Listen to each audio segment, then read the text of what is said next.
And welcome back to The Legend of Zelda Majora's Mask for the Nintendo GameCube. Alright my friends, welcome back. So, we just took care of the Great Bay Temple. And we pretty much done our job as Zora Link as well.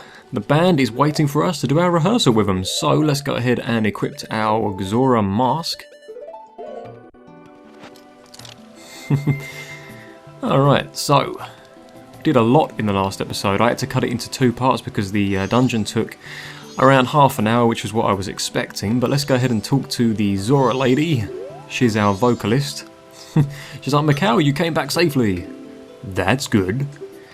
I was surprised when my voice turned that lonely island into a turtle. Yeah, alright, okay, don't blow your own horn on that one. I've got an ocarina that turns into a guitar, and drums, and pipes.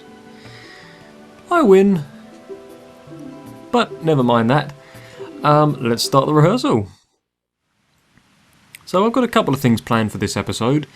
I'm going to be heading over to the canyon, I think, in this episode. Because what I realised is that when I finished the temple, I only just finished it at the start of the night of the first day. Which means I've got time to get to the canyon, defeat the large skeleton that's there, get a new mask, because we're going to be getting 3 masks in the next 2 episodes, I've discovered. I've got all this planned out ahead of time. It helps me figure out what to do, because we only have 3 days, remember. So there we go, pretty nice performance from us. Good job, guys. Show's probably going to be a really good blast. Alright, so yeah, I'm going to be heading over to the canyon. We're going to defeat a massive skeleton. We're going to be getting a mask that's going to allow us to talk to skeletons, so that's pretty cool. A lot of the masks allow us to do different things, you'll notice. I mean, obviously the 3 main ones that allow us to change our form do pretty big things, like being able to swim underwater like this, and, you know, activate our dolphin powers and whatever else, but yeah, most of the masks do their own thing. So the skeleton mask that we're going to be getting is going to allow us to talk to skeletons. I am pretty chuffed about that, that is a pretty cool one. But first I need to get onto dry land because I'm going to be soaring right after these dolphin maneuvers. There we go. Alright, let's go ahead and equip our guitar. There you are. And we're going to fly over to Clock Town. This is probably, what are you doing, Mikau? There we go, right. Yeah, we're going to head over to Clock Town because it's going to be a little bit quicker that way. And we're just going to go ahead and do whatever else we've got to do. Let's see, I do have Milk Road, that's good. I'm going to need to teleport there at some point. But yeah, for now, let's just go ahead and teleport to Clock Town. Okay, so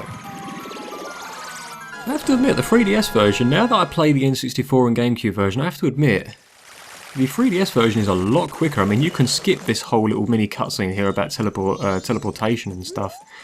You can make that a hell of a lot easier for yourself. But anyway, it's still night time and I've got plenty of time to do what I want to do. I really couldn't have planned this any better. I would have had to have gone to day 1 and then forward it to night time, because the thing that we're doing involves us having to be at a certain location at night time. So let's go ahead and make sure that we've got Epona with us. Because we're not getting into the canyon without Epona, that's for sure. So you have to make sure that at this point in the game you've got Epona, otherwise you probably won't even be able to enter the canyon. Alright, where are you? Which way are you coming from? Which way? That way? This way? Oh, okay, right. That'll do. That'll do. Oh wait, wrong movie. That'll do, Epona. Alright. You're gonna get on the freaking horse's back or what? Okay. Alright, so in this episode, we're going to go and get another 2 masks, I think. But first we have to destroy a giant skeleton. And these little glowing dark skeleton head things, I can't remember exactly what they're called, but if you get the light arrows, which at some point you will do, shoot the skeleton heads with that. You'll get 50 rupees for every one you destroy, so I've learned a couple of techniques for, you know, farming rupees in this game, and that, to me, is probably one of the most efficient ways of doing it. Alright, so there's a guy up there. We can't really bother talking to him yet because we need a mask. We'll have to come back here at some point, but like I said, I have to do this part of the game first because it's night the first day, and I knew you were going to be a douchebag like that. Okay, let's That's great. That's just perfect. So we've been jinxed, we can't draw our sword. One thing you can do to get rid of the jinx if you want is use the Song of Storms. That will actually wash away the jinx. So, you know, little techniques and stuff that you can use. There's a lot of secrets in Ocarina of Time and Majora's Mask. But as you can see, there's a ton of skeletons here. We need them to destroy this gravestone, and in order for them to destroy the gravestone, we need a mask that allows us to talk to them. You can kill them, they do just come back, but they will attack you like they do in Ocarina of Time, so let's not bother annoying them. But really I could have done with not being jinxed, because as you can see I can't really draw my sword. I need it to wear off preferably. Please wear off. I've been jinxed, I can't do anything, so let's go ahead and just equip ourselves with some hearts and whatever else we may end up needing. We're going to be doing a racetrack against the two brothers near Milk Road. That's going to be 10 rupees a ride, so we need to kind of make sure that we've got enough money for that. I've got 2 attempts here. The jinx has worn off, which is good, because what we need to do now is we need to awaken this skeleton. And we've got the song just to do that, haven't we? There we go, so the Sonata of Awakening. You don't have to use the pipes as Deku Link, the ocarina works perfectly fine as well. This guy, I don't know what he does, but we have to chase after him and basically stop him. And one of the best ways of doing that is make sure that you've got the arrows equipped, because you can stop him in his tracks a little bit easier. So if you go ahead and equip that in advance, you can annoy him like that and he'll come back. And you kind of have to take care of these skeletons here. Try and get them before the time runs out. You need to kind of stop this guy, make him come back to you. Providing you can get past this flame before he does, he's gonna basically fight you like normal. But if you do that, you're gonna end up running out of time quite a lot. So, yep, we're in trouble. We're in trouble now. This is not good. I make this look a ton more easier on the 3DS version, guys. Let me tell you. I'm pretty much boned here, and I'm not making a pun. I am literally probably boned now. I've probably messed up. Alright. Well, I did suspect this was going to happen. Okay, never mind. We've got night of the first day. You got a time limit. Basically, you have to get to this guy before he gets to where he needs to be, and you actually don't get a lot of time to do that, as you can see. There you go. So we kind of botched that one up. So that really sucks, actually. I'll make that look a lot easier on the 3DS version. But what we need to do is basically get that chest over there. There is a glitch you can do in the Ocarina of Time version that allows you to open up chests, you know, whilst there's a flame barrier around them. But I'm going to try it here. I don't think I'll be able to do it, no. Seems to be that the chest is a bit further back behind the fire shield there, so that's really annoying. This guy is gone, so we might actually have to leave and come back again. That's a little bit aggravating, but oh well. Will he come back if I go back there? Yes, he will. Okay, so we don't actually have to leave the entire area, which is good. Right, let me get these arrows equipped once more, and you really kind of need to hit him before he gets past the first barrier. I mean, some people come here with the bunny hood because it allows you to run quicker whilst you wear it, so I can understand why people would come to this point in the game with that. But I don't normally have trouble with this, so maybe I'm just having some Let's Player luck here, but I need to really hit this guy immediately so that he stops dead in his tracks. So there we go, that's good. I need to try and... No, damn you, stop where you are. I need you to come back a minute. Alright.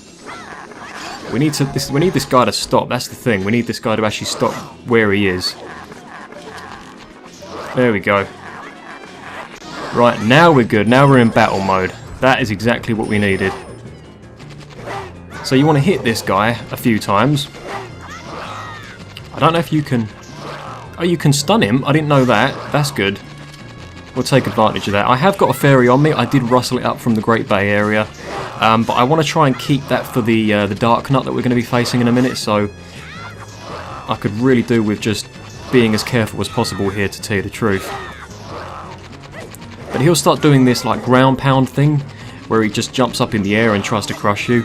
That means you're doing well, so just keep at it. This sword doesn't do a lot of damage, but if you come here with like the advanced sword, you know, the gilded sword and the, you know, the gold plated sword, all them kind of ones, you can actually do more damage, obviously.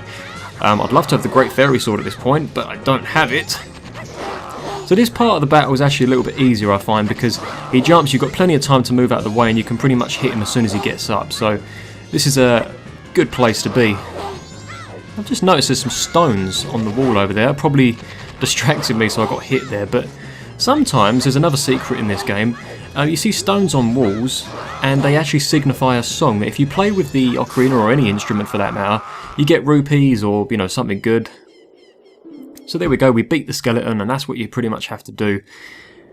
Now this guy basically wants to sleep. He's been, you know, commanded by the Ikana army for a very long time, and yeah, he's just waiting to be put to rest now. So he tells us a bit of information about Ikana Castle and all that stuff, which is somewhere we do have to go eventually as well. That's not too bad, that place, but it can actually annoy the players if you don't go there with a powdered keg, so make sure that you go there with a powdered keg later on, because you'll get to the top of the castle and you won't even be able to gain access to the one of the most important rooms. So this is where we get the... I don't remember what exactly the name of this mask is, but I call it the Skull Mask.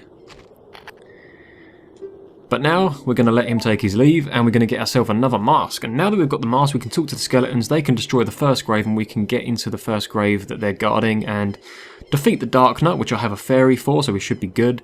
I have a couple of bombs with me as well, so we should be alright in that area. I don't exactly have that many hearts, so I can't really afford to take that many hits from the Dark Nut, because as you know they do like 4 hearts of damage per hit, so that's a lot of damage to take. But we're going to go ahead and grab that new mask now, so can't really jump that as far as I know, so I'm not going to take a chance. Let's go ahead and grab ourselves a new mask. So I think for us now, this is probably, let's see, I've got the stone mask. This is probably, including the character mask, this is probably the 5th mask that we've collected. This is called the Captain's Hat, that's the one, okay. So we're now the captain of the skeleton tribe. Let's go ahead and put that on. I don't know where Dampy is, but he's normally patrolling this area. I don't really see him at the moment, but if we do, we're going to scare the heebie-jeebies out of him. Because why the hell not? He's not around here. That's it, yeah, he's scared during... nighttime. He stays indoors, so yeah, he doesn't actually come outside. Right, so now that we've got the mask on, they're patrolling around this first gravestone over here, which is fantastic timing for us, because if we go ahead and speak to these guys, they give us the option to either let them guard the grave or destroy it. So let's go ahead and ask them to destroy the grave, which they're not very happy about, but we're the captain, right? We have to give orders and they have to abide by them, so there they go. And there they are. Don't know where they go when you get down there because they're not actually there, but we have to come down here. Now there's 3 gravestones in this graveyard.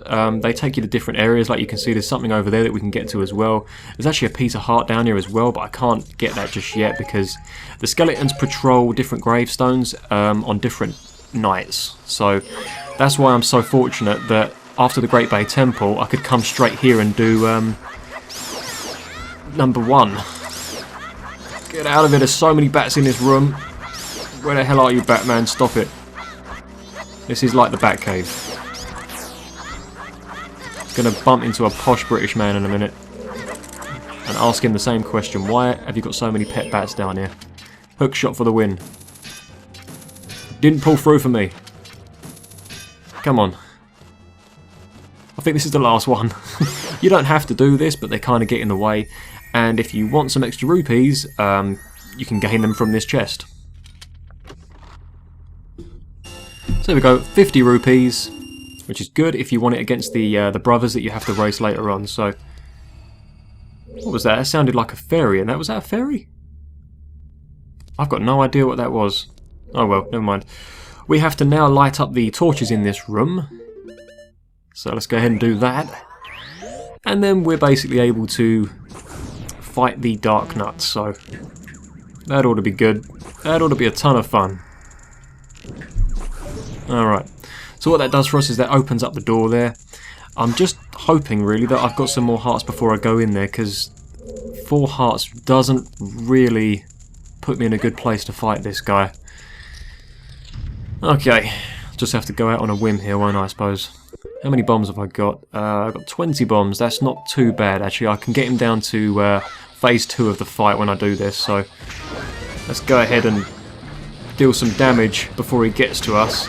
I mean, this guy is quite slow, and if you know how to fight him, you can actually beat him without being hit, so just try and get out of the way, really, if you can.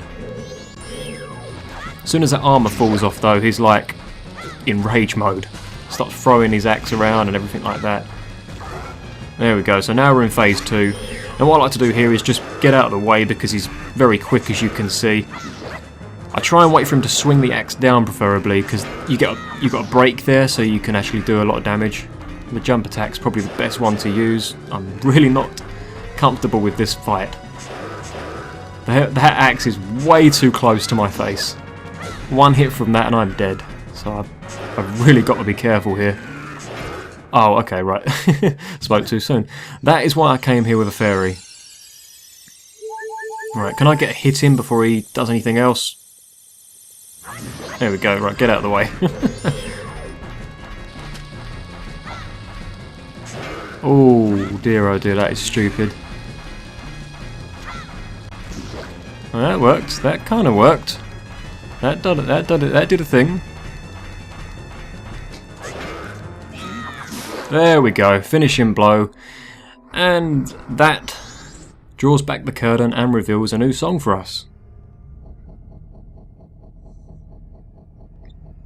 And there's one of the composer brothers down here, so we need to do this before we do anything else. You can run into trouble later on at the canyon if you don't have this song, so make sure that you come and do this first. I've still got to do the race against the brothers. That is not fun. I'm not looking forward to that. They can be very, very crafty. I mean, I hate the race in Ocarina of Time where you have to get Epona, because the guy kind of cheats in that a little bit. He's faster and he gets to take off quicker than you, so yeah, imagine that times 2 in this one. I'm probably not even going to bother with the Goron race. Screw that. Alright, he's made his request, he's left behind a song for us, and this is the Song of Storms. Let's go ahead and learn that. Won't be doing anything without this. Very nostalgic indeed. Song of Storms, it's got to be like, I don't know, a cult favourite as far as the music library goes in Zelda. It's just, I don't know, it's highly recognised for some reason. So there we go, we've got the Song of Storms now, and like I said, if you get Jinxed, you can use this to clean yourself over and the Jinx will be gone. Alright, yeah, because when we get to the canyon we're going to come across the second composer brother, and he plays the Song of Death, and the way that you stop that is by using the Song of Storms, and if you get to that point and you don't have the Song of Storms, you're not going to progress further in the game, because he basically fills the lake with water, and the mummies that are patrolling around the music house that's there, it's a long story, but they disappear. And then we can do something else. Yeah, so I'm going to leave the graveyard now. I'm happy with the progress we've made so far in this playthrough. Would have liked to defeat the skeleton in one attempt, but you know, what can you do? Can't be perfect every single time. That's why I supremely envy speedrunners, but let's see, yeah. I'm going to leave the episode here, guys. Hopefully you're enjoying the playthrough and you'll join me in the next episode. Alright guys, so thanks for watching, and I'll see you all next time. Take care.